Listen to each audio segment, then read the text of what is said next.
हाँ जी, सभी को नमस्कार, राम राम, सत श्री अकाल, अस्सलाम वालेकुम। क्या हाल है भाई सबके। आरपीएससी ने कुछ परीक्षा प्रणाली में सुधार करने की कोशिश की है कि घपलेबाजी ना हो, ओएमआर चेंज नहीं की जाए। कुछ इस तरीके के लिए उन्होंने बच्चों के लिए कुछ किया गया है, तो वो बात करेंगे अपन इसी वीडियो में कि क्या किया गया है। पहले आपका क्या हुआ करता था कि अगर आपके पर्सन गलत करके आए हो आप, तो नेगेटिव मार्किंग के आधार पर आपके नंबर काटे जाते थे।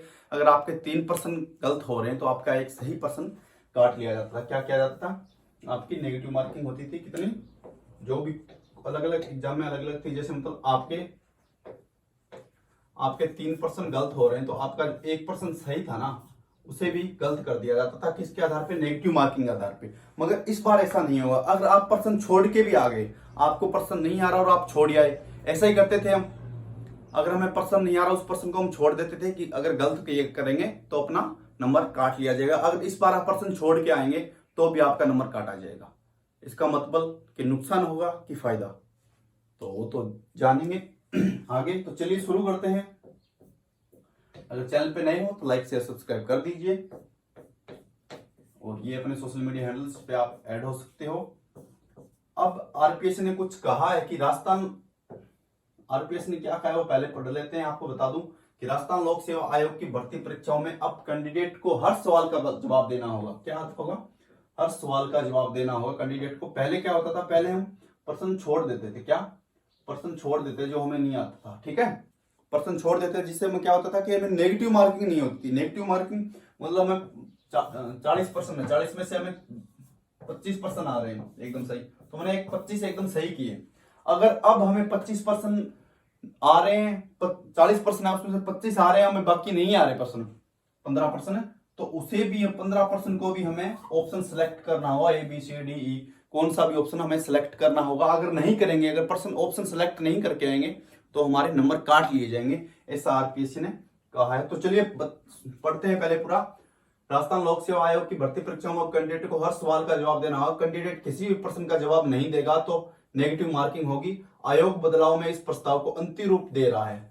अभी तक लागू नहीं हुआ है, मतलब इस पर चर्चाएं चल रही है, बैठकें हो रही है, मीटिंग हो रही है, और इसको अंतिम रूप दे रहा है। यदि सब कुछ ठीक रहा तो अगली भर्ती परीक्षा में नया नियम लागू हो जाएगा। आरपीएससी जो भी क्या कराएगा,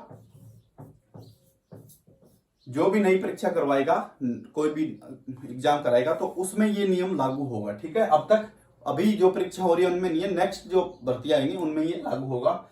अब आप सोच रहे होंगे कि अगर किसी सवाल का जवाब आता ही नहीं और फिर भी अनिवार्यता से चलते किसी ऑप्शन पर टिक कर दिया तो जवाब गलत हुआ तो नेगेटिव मार्किंग का तो डर है। लेकिन घबराइए मत, ऐसा नहीं होगा।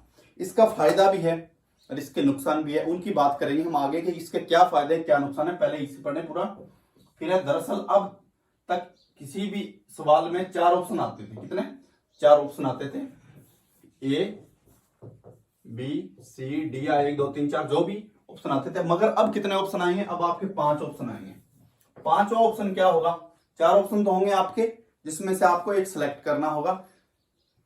कोई भी आ गया, आपसे पूछ लिया कि निम्न में से कालबेलिया नृत्य कौन सा है, निम्न में से कोई भी सब्जेक्ट में कोई भी प्रश्न दे दिया, जैसे कल्चर में पूछा तो निम्न में से कौन सा कालबेलिया नृत्य है, कौन सा नहीं है, और 4 ऑप्शन आते थे, उसमें से हमें एक ऑप्शन सेलेक्ट करना होता था। तो इस बार क्या हुआ, इस बार 5 ऑप्शन आएंगे, ठीक है। लेकिन अब 5 ऑप्शन मिलेंगे। 5 ऑप्शन होगा सवाल हल नहीं करने की सहमति। क्या, सवाल हल नहीं करने की सहमति। अगर आप 5 ऑप्शन भी सिलेक्ट नहीं करके आए तो आपका नेगेटिव मार्किंग में नंबर काट लिया जाएगा। क्यों, क्योंकि वो प्रश्न आपका गलत माना जाएगा। अब साफ साफ कहा गया है कि सारे प्रश्न के ऑप्शन, सभी प्रश्नों की कोई न कोई ऑप्शन सिलेक्ट करना आपको अनिवार्य है। चाहे आप ये करें सवाल हल नहीं करने की सहमति, अगर कैंडिडेट को किसी भी सवाल का जवाब नहीं आता तो वो 5वां ऑप्शन सेलेक्ट कर सकेगा। अगर आपको प्रश्न नहीं आ रहा है, जैसे मैंने अभी बताया कि निम्न में से कालबेलिया नृत्य कौन सा है, तो आपको नहीं पता कि इनमें से कौन सा नहीं है कौन सा है, जो भी पूछे क्वेश्चन, तो आप कौन सा ऑप्शन सेलेक्ट करोगे, आप जो 5वां ऑप्शन होगा ना वो सिलेक्ट करोगे। उसमें क्या लिखा हुआ, सवाल हल नहीं करने की सहमति, 5 ऑप्शन सेलेक्ट कर सकेगा। भास्कर को आरपीएससी के सेक्रेटरी आईएएस रामनिवास मेहता ने बताया कि इस बदलाव की जरूरत क्यों पड़ी और इसमें क्या फायदा मिलेगा, ये उन्होंने कुछ बताया, उनकी भी हम चर्चा करेंगे आगे। तो चलिए पहले तो आपको बता दूं कैसे क्वेश्चन आएंगे, क्या पूछा जाएगा, उसकी जानकारी लेते हैं अपन। तो पहले आपके क्या आते थे, पहले आता था क्वेश्चन आ गया, आपको 4 ऑप्शन दे दिए, ठीक है, 1 2 या ABCD, आपको सिलेक्ट करना होता था। आप में से तो अपन उसी क्वेश्चन के बारे में जानकर उसी पर चर्चा करेंगे। निम्न में से कालबेलिया नृत्य नहीं है, यहाँ पे 4 नृत्य दे दिए, ठीक है, शंकर्य दे दिया, कोई भी कालबेलिया नृत्य है वो दे दिया, और एक नहीं दिया आपका। तो आपका मतलब आपको क्या लग रहा है कि बी ऑप्शन होगा उसमें, तो आपने क्या कर दिया, बी कर दिया। नहीं आ रहा तो आपने ये क्या कॉलम क्या कर दिया, ये कॉलम आप खाली छोड़ के आ गए।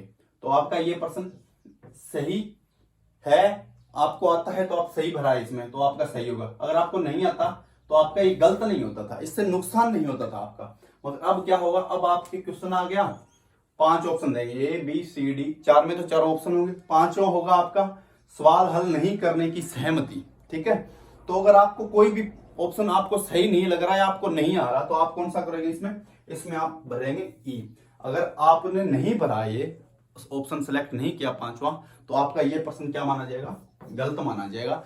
तो आपको नेगेटिव मार्किंग का सामना करना पड़ेगा अगर आप प्रश्न छोड़ के भी आ गए तो, ठीक है। अब देखते हैं इसके फायदे क्या हैं, इसके नुकसान क्या हैं, ठीक है। फायदे क्या हैं, OMR चेंज नहीं कर सकता। कुछ होते हैं जिनकी जान पहचान बड़े लिंक वाले लोग होते हैं, जो क्या होता है कि जैसे अपनी रीट में होती है, लगभग परीक्षा में राजस्थान में तो होता है, ये खेल चल रहा है, तो OMR चेंज हो जाती है। क्या हो जाती है, प्रश्न पत्र नहीं मिलता, प्रश्न पत्र नहीं खरीद पाते, तो लोग पैसे देके OMR चेंज करवा लेते हैं, OMR खाली छोड़ के आ जाते हैं बच्चे। जैसे मैं पेपर देने गया, 100 प्रश्न आए, उसमें मेरे को 20 आ रहे, मैं कर आया, मेरा कोई लिंक है किसी के साथ, तो मैं बोल दूंगा मैंने 80% खाली छोड़े हैं, वो आप OMR भरवा दीजिए, मैं आपको इतने इतने पैसे दे दूंगा। तो अगर मैं खाली छोड़ के आ गया, मेरे को चांस लग रहा है कि पता नहीं बाद में बात बने ना बने, तो अपन इसको भर ही देते हैं। तो हमें 5वां ऑप्शन सेलेक्ट करना होगा, कौन सा, इसमें से सवाल हल नहीं करने की सहमति। तो OMR खाली नहीं छोड़ सकते अपन, खाली छोड़ेंगे उस पर सिग्नेचर होंगे, तो जांच पड़ताल करने में भी क्या होगा, फायदा होगा। ये तो सरकार के फंडे हैं, पर आई थिंक मुझे नहीं लग रहा कि इसमें कोई बेनिफिट होगा। जिनकी पहुंच है वो तो खाली छोड़ के आ जाएंगे, जिनकी नहीं है उनका तो बेचारों को होना ही नहीं, वो तो पढ़ के ही पास हो पाएंगे। और जिनका काम ही नहीं बन रहा, नुकसान क्या है, जिनका काम नहीं बन रहा उन्हें क्या है नुकसान है, जो बच्चे पढ़ के पेपर दे के आ रहे हैं वो खाली नहीं छोड़ के आएंगे, और फिर उनका बाद में कोई काम नहीं बने। जिनका काम नहीं हो पा रहा का मतलब है, अगर मैं कोई OMR चेंज करवाना चाह रहा हूं तो उसमें क्या होगा, वो OMR चेंज होना मुश्किल काम हो जाएगा, क्योंकि पूरी OMR तो चेंज होगी नहीं, उसमें टीचर के साइन भी होंगे, और जहाँ पे एग्जाम हॉल में जो टीचर था उसके भी होंगे, मेरे भी होंगे, जो मैं एग्जाम दे के आ रहा हूँ उसमें OMR पे, और रोल नंबर वगैरह बहुत सा कुछ काम होगा। तो आप पूरी की पूरी OMR चेंज नहीं कर सकते। जो OMR चेंज करवाने में माहिर होते हैं वो इसमें थोड़ा सा रुका होगा, पर मेरे को नहीं लग रहा कोई फायदा होगा। ये थी आज की कुछ खबर। अगर आपको जानकारी अच्छी लगी हो तो लाइक शेयर सब्सक्राइब कर दीजिए, और अपने दोस्तों को भी ये बताइए और भेज दीजिए वीडियो कि भाई ये RPS ने चेंजमेंट किया है, ठीक है। तो मिलते हैं नेक्स्ट इंफॉर्मेशन नेक्स्ट क्लास के साथ, सभी को ऑल द बेस्ट।